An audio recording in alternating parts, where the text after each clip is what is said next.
बंगाल वालों इतनी तेज आवाज पहुंचा दो कि वृंदावन पहुंच जाए। बहुत सुंदर। आज एकादशी है इसलिए आवाज निकल नहीं रही। क्यों? जब लड़ाई करते हैं तो कितनी तेज आवाज निकलती है, पड़ोसी भी सुनते हैं। हे नाथ मैं आपको भूलू नहीं। ये केवल पंडाल में नहीं बोलना है, हमेशा अपने घर भी हर वक्त अवेयरनेस ऑलवेज, हमेशा। त्रिकूट नाम के पर्वत के नीचे एक हाथी का परिवार रहता है। कई पत्नी है, कई बच्चे हैं। और हाथी को एक दिन अहंकार आ गया। एक जलाशय में अंदर जाकर खूब स्नान करता। और हाथी का स्वभाव है कि स्नान के बाद धूल मिट्टी भी डालता है अपने ऊपर। हाथी का स्वभाव है, कितना भी बढ़िया स्नान करा दो पर हाथी धूल मिट्टी भी डालता है अपने ऊपर सूंड में लेकर। अब बार बार जल को गंदा करता तो जल में एक ग्राह रहता था, उसने हाथी की पैर पकड़ लिया और अंदर ले गया।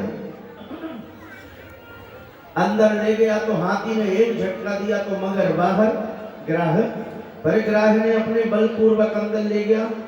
और एक युद्ध 2-3 दिन चलता रहा। जब हाथी निर्बल हो गया, कमजोर हो गया, भूखे प्यासे, तो पत्नियों से कहा कि मुझे सहारा दो। 50 पत्नी थी हाथी की।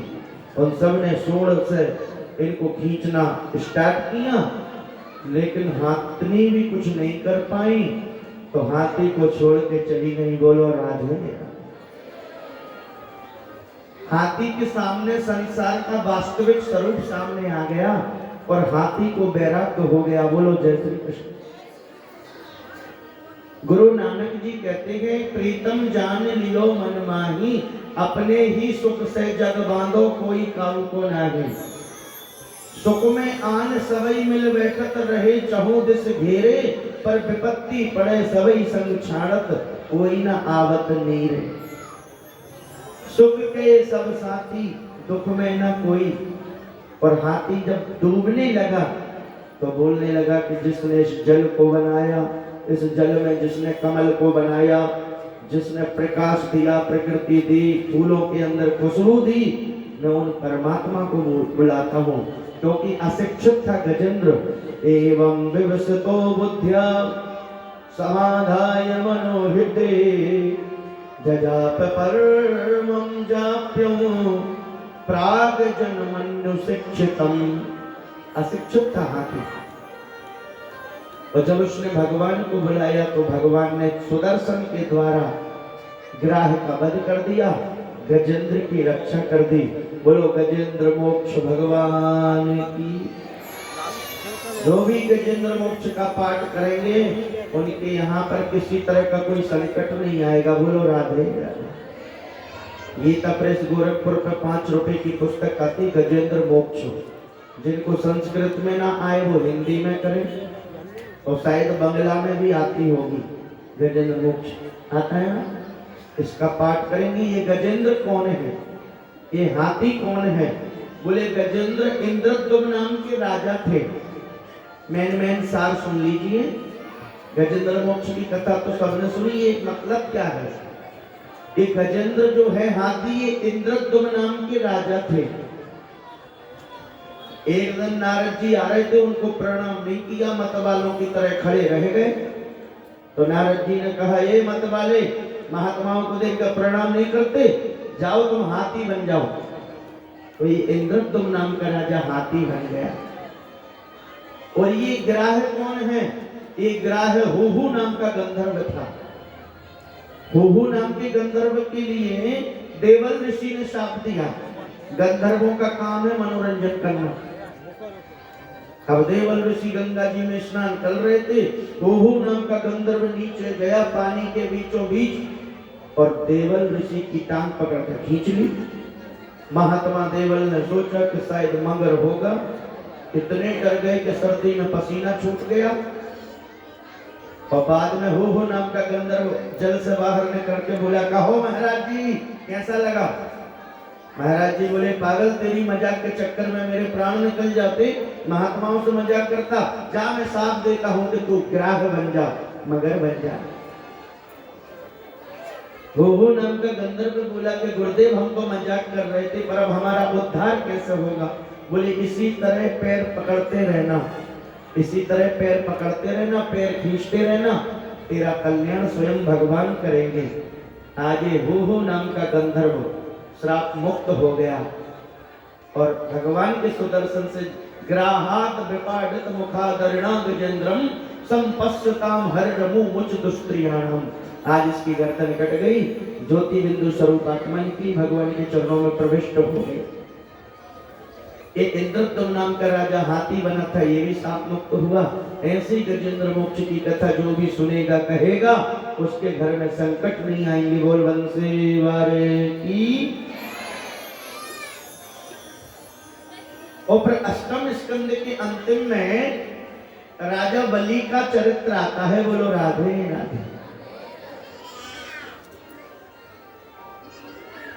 राजा बलि ने एक बार गुरु शुक्राचार्य जी की कृपा से, मंत्रों के प्रभाव से ऐसे ऐसे भयंकर यज्ञ किए कि यज्ञ के प्रभाव से राजा बलि के पास वो शक्ति आ गई कि त्रिलोक में राजा बलि का सामना कोई कर नहीं पाया और राजा बलि ने पूरी दुनिया पे कब्जा कर लिया। किसकी कृपा? बोले दैत्य गुरु शुक्राचार्य की कृपा। और दुनिया पे कब्जा करके, त्रिलोक पे कब्जा करके राजा बलि राजा बन गए। तब तो कश्यप की दो पत्नी है मुख्य रूप से, अदिति और दिति। अदिति के हैं आदित्य भगवान और दिति के हैं दैत्य दानव। अब दिति दैत्य दानवों ने सब कुछ लूट लिया तो अदिति आदित्य बड़े परेशान हो गए। तो अदिति ने कश्यप जी से कहा कि हमें ऐसा व्रत बताओ जिस व्रत के प्रभाव से मेरे घर बड़ा उच्च बेटा पैदा हो और वो बेटा मेरे देवताओं की सारी संपत्ति राजा बलि से छीन के उनको वापस दे दे। तब तो कश्यप ऋषि ने दिति के लिए एक व्रत बताया। कहा कि फाल्गुन मास में जो भी प्रतिपदा से द्वादशी तक दूध पी के रहेंगी उनके यहाँ भगवान जैसी संतान होगी। तो माता अदिति फाल्गुन मास के शुक्ल पक्ष की प्रतिपदा से द्वादशी तक दूध पी के रही। इसको बोलते पयो व्रत। दूध को पया कहते, पया। तो पयो व्रत किया और भगवत कृपा से जब इनके पास समय आया तो इनके हम वामन भगवान प्रकट हुए हैं। सभी लोग वामन भगवान की जय बोले। बोल वामन भगवान की जय हो। जब वामन भगवान पधारे तो मैं भी करना चाहता हूँ एक बार। कैसे करेंगे जयकारा?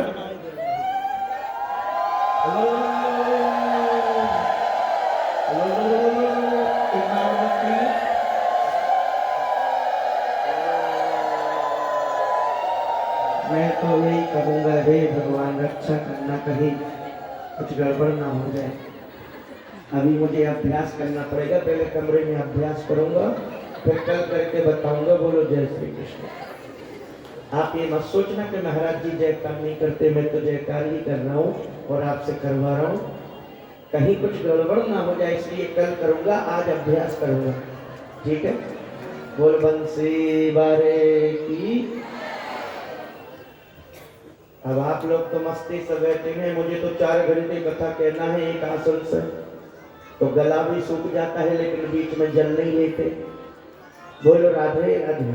तो हमारी जीव जो है वो ठीक सुचारू रूप से काम नहीं कर रही, इसलिए अब कल उस जीव से कहेंगे कि भगवान की जयकार बंगला में करें। बोलो राधे राधे। पर आप लोगों को मैं प्रणाम कर रहा हूँ, आप कितने भक्त हैं। सबके माथे पर तिलक, सबके चेहरों पे ऑलवेज स्माइलिंग और सब लोग कितने अच्छे हैं सच में। मैं बंगाल की माताओं को प्रणाम करता हूँ, जय हो। बहनों को जय हो। लगता है कि हम वृंदावन में बैठे हैं।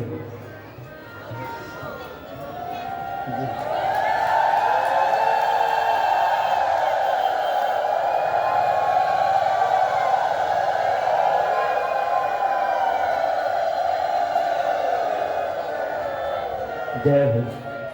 तो आज वामन भगवान राजा बलि के पास 3 पग धरती लेने के लिए जा रहे हैं। वामन भगवान को छत्र दे दिया आकाश ने, छाता, कमंडल दे दिया ब्रह्मा जी ने, सप्तऋषि ने कुशा का आसन दे दिया और सरस्वती जी ने आशीर्वाद दे दिया, अदिति मैया ने लंगोटी पहना दी और देवताओं के पुरोहित बोल वामन भगवान की जय जय श्री राधे। अब वामन भगवान सबके बीच में आ रहे हैं, राजा बलि के घर जा रहे हैं और आप लोगों की जो भी भगवान ने देने लायक स्थिति बनाई है, तो जो देने लायक है वो वामन भगवान के कमंडल में अपना कर अवश्य पहुंचाएंगे, जिससे वृंदावन को कर पहुंचेगा और वहां भी आए दिन कोई ना कोई सत्कर में चलते हैं। बोलो राधे राधे।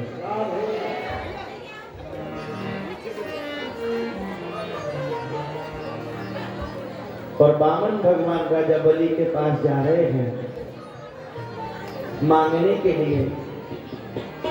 तेरे द्वार खड़ा भगवान भगत भर दे झोली, भरत भर दे झोली।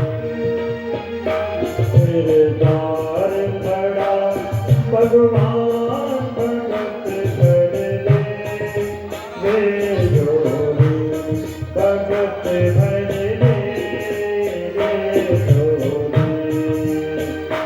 तेरे द्वार खड़ा भगवान भगत भर दे झोली, भगत भर दे झोली। तेरा होगा बड़ा एहसान, तेरा होगा बड़ा एहसान कि जुग जुग तेरी रहेगी शान, भगत भर दे झोली, भगत भर दे झोली। तेरे द्वार खड़ा भगवान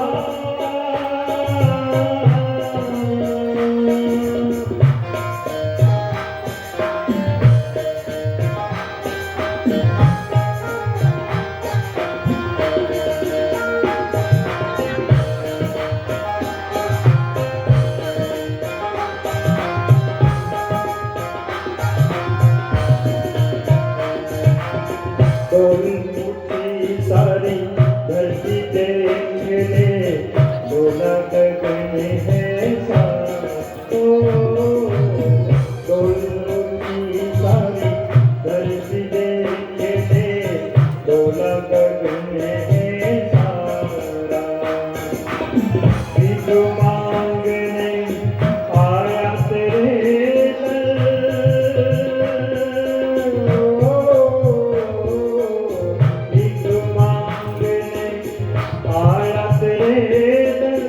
जगत का पालनहारा रे, इस जगत का पालनहारा।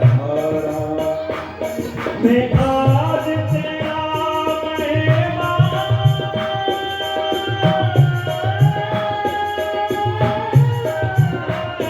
मैं आज तेरा मेहमान, तू कर ले मुझसे जरा पहचान, भगत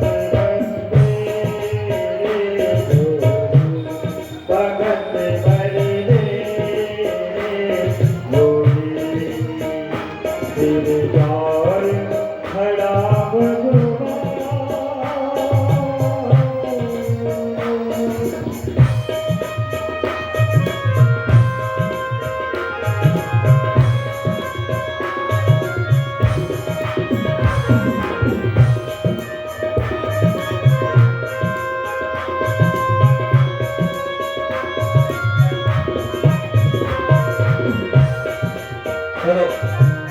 सभी भक्तों से निवेदन, सभी लोग अपने अपनी जगह पर बैठे। आप तक झोली पहुंच रही है भगवान की, आप झोली भरे। आप लोग अपने अपने स्थान पर बैठे।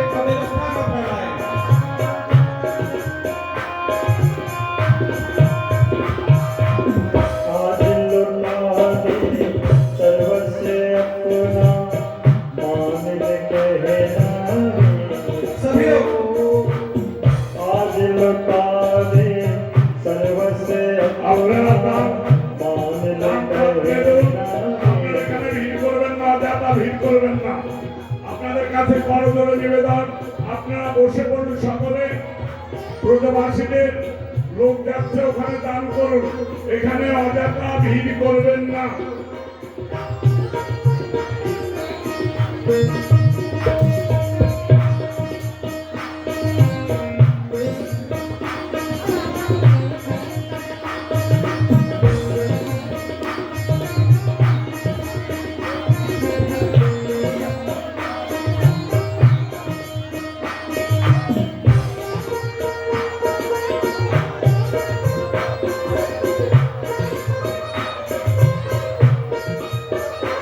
तालियों से सेवा करते हुए